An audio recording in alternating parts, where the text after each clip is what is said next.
Hi, this is Kerry Artek with Wicked Stocks, bringing you the daily Tesla report for Tuesday, January 2nd, 2024. Happy New Year. But before I walk you through the charts, as usual, just want to encourage you to please click like if you haven't already. Subscribe to the Wicked Stocks YouTube channel. Share the content, if you would, with friends and colleagues, and check out wickedstocks.com, where we offer a full suite of both daily and weekly analytical videos just like this one. Daily analysis in the SPY and the Triple Q, that is the S&P 500 and NASDAQ 100 ETFs. Weekly analysis in the S&P 500 Index, the NASDAQ 100 Index, the Long Bond ETF, the TLT, as well as 2 individual stock picks a week that you never see on YouTube. That is 8 a month that cater to the 3 to 5 week swing trader out to the 3 to 5 month near-term investor. We're always looking for at least 20% moves on those stock picks, and you can check out all of this for no cost for 5 days.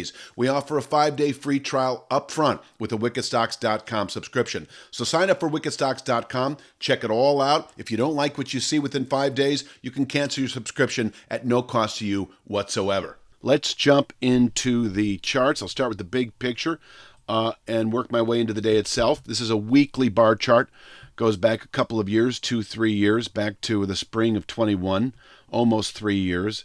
Last week, we tested what had been in a 3 to 5 week target. I think we did it in about 5 or 6 weeks. The 259.38 descending channel top that stems off that July high. I've been mentioning how it can contain quarterly buying pressures through January anyway. We can fall from here. In fact, this illustration shows the 3 to 5 month time horizon pretty well. We are just below a significant pivot point over the next 3 to 5 months. We just came off this descending channel top. And so 259.38 still able to contain buying through January, possibly the balance of the first quarter, and below which, as an extreme, we could fall all the way to channel support that is now 180.70 over the next 3 to 5 months. Now, I don't have that as a signal. It's just for you big picture traders, near-term investors, that is the play at hand as a possibility. Now, on the way down, so you know, and I've been mentioning this as well, we'll jump to the daily chart. There's your channel formation at 258.05 on the daily chart, 259.38 on the weekly, as shown previously. We have these stair-step channel structures. I do see 220.07 as a 3 to 5 week objective, following the testing over the last week, week and a half of the upper 250s channel resistance. So still anticipating the low 220s and climbing gradually as an objective. So if you reach for those 220 or 225 out of the money puts that I've been mentioning for the last couple of weeks, 2-3 weeks, that is still the play. On the way down, we just might see 235.63 this week. It can contain weekly selling pressures, and from here we can round back up into the upper 250s within another week. So we could spend the next couple of weeks inside this narrowing wedge between 235.63 today and 259.38 for the entire week. Same formation on the weekly chart. I am anticipating an eventual settlement below 235.63, and I say that because of the longer-term nature of this descending channel top that spans now 6 months. I do think a 6-month channel structure, once tested, should be granted, if you will, a 3 to 5 week swing move, which is down to 220.07. But I'm also mentioning how you may allow for a 2 to 3 to 5 month swing to the downside into that low 180s, as shown earlier, that correlates pretty well here in the coming weeks with the 177.25 downside 5/8 Fibonacci retracement from this January 23 high against the low against the July high. So there's all that. So if, I will, expect, and I'll use the word expect, a test of the upper 170s if we close below 220.07. So until then, if we're talking just this channel structure in the upper 250s and the possibility for falling into the upper 170s over the next 3 to 5 months, the pivot point for all that is 220.07.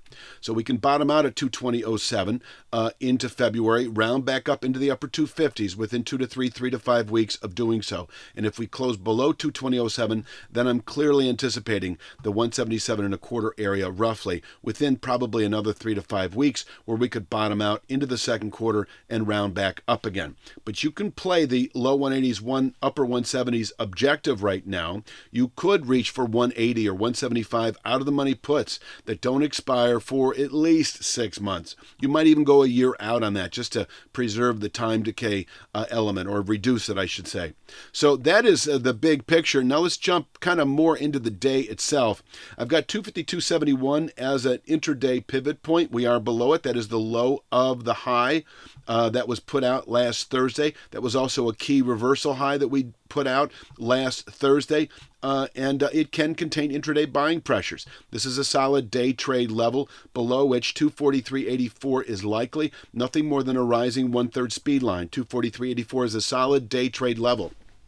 I've also mentioned if you're an aggressive 3 to 5 day swing trader, you may have a go at 243.84 because there is always the possibility that it may not only contain daily selling pressures, but possibly into later week as we could round back up into the upper 250s. But if you're a 1 to 2 week swing trader, I'm still reaching for 235.63 as our target following the testing last week of the upper 250s long-term resistance area.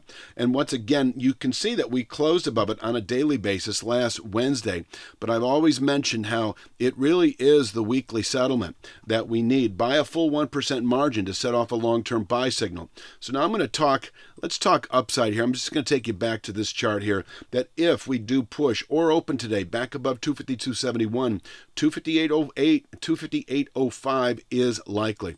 258.05 is the beginning, once again, of a range of channel resistance that on the weekly chart is 259.38 that can absorb buying through January, even into the second quarter. And from here, we can fall off perhaps into the upper 170s over the next 3 to 5 months.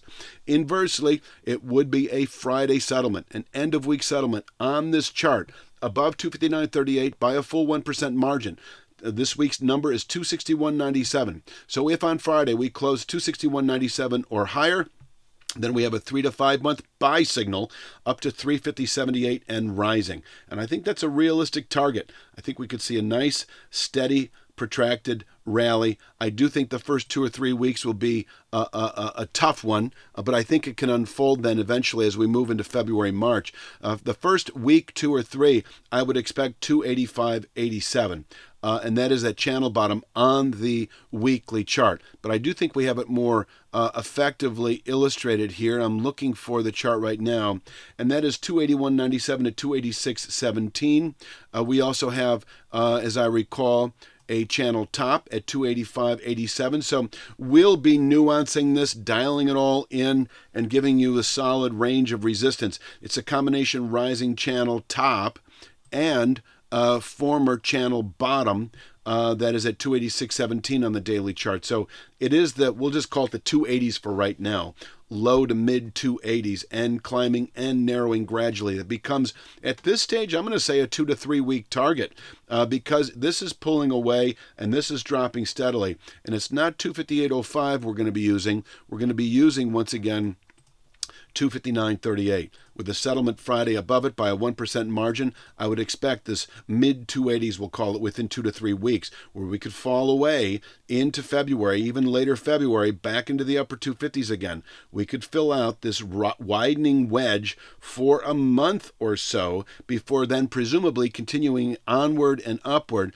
to the longer-term objective at 350.78. So bottom line, if we do close above 259.38 at the end of this week by that 1% margin, I will hold to a 3 to 5 month objective at 350.78. It could take longer, of course, if we happen to get snagged for a month or more at 285.87 as the market then sort of determines what its next big picture move would be. But I do think that if we, last time I will say it, close above 259.30 at the end of the week, you can expect this 350.78 formation, and that would be exiting all short positions. I don't care if it's, exiting all short positions, because within 2 to 3 weeks, the mid 280s, and within 3 to 5 months, the mid 350s. And so then you want to go long, of course. Maybe near-term swing trader, you're reaching for 285 or 290 out of the money calls that don't expire for at least a couple of months.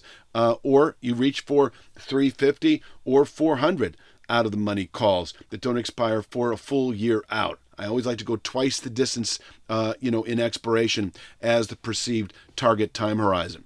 And just so you know, as we move into summer trade, this rising channel top will coincide with that 414.49 November 21 all-time high. So you could also say that closing above 261.97 may well result in a retest of that all-time high as we move into mid-year. I think that pretty much covers it for the day. I'm going to leave it at that. Please click like, share, subscribe, and check out wickedstocks.com for that 5-day free trial. I'll be back tomorrow, of course, with Wednesday's Tesla. You have a great day.